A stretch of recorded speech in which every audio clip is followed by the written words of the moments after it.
हिंदुस्तान में एक कबीलो अहिड़ो बि आहे जिते औरतुनि जो ख़ूबसूरत हुअणु हिकु ॾोहो आहे। उन जी सज़ा तौरु औरतुनि खे नक में सोराख़ करे हिकु बदनुमा ज़ेवर लॻायो वञे थो जेको हू पूरी उमिरि लाहे न सघंदियूं।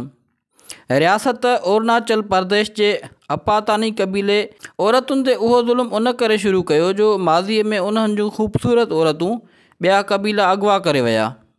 कबीले जे सरदारनि उन मसइले जो हल इहो कढियो त औरतुनि खे बदसूरत ठाहियो वञे जीअं केरु उन्हनि खे अगवा न करे सघे। उन फ़ैसिले जे बाद रिवायत पइजी वई ऐं हर छोकिरीअ खे नक जे ॿिन्ही तरफ़ सोराख़ करे उन में वॾा कोका विधा वञनि था जिन सां औरतूं बदसूरत लॻण लॻियूं। उन खां पोइ पेशानीअ खां खाॾीअ ताईं डिघो कारो लीको कढियो वञे थो जंहिंसां शिकल बुछड़ी थी लॻे। उन खां पोइ जे उन जो मुड़ुसु मरी वञे त उन जा औरताणा उज़वा कटिया वेंदा हुआ। उहो ज़ुल्म 1970 ताईं हलियो। बाद में उन रिवायत खे हुकूमत ख़तमु करायो, पर अॼु बि उन कबीले जूं पोढ़ियूं औरतूं उहे औज़ार पायो पियूं हलनि।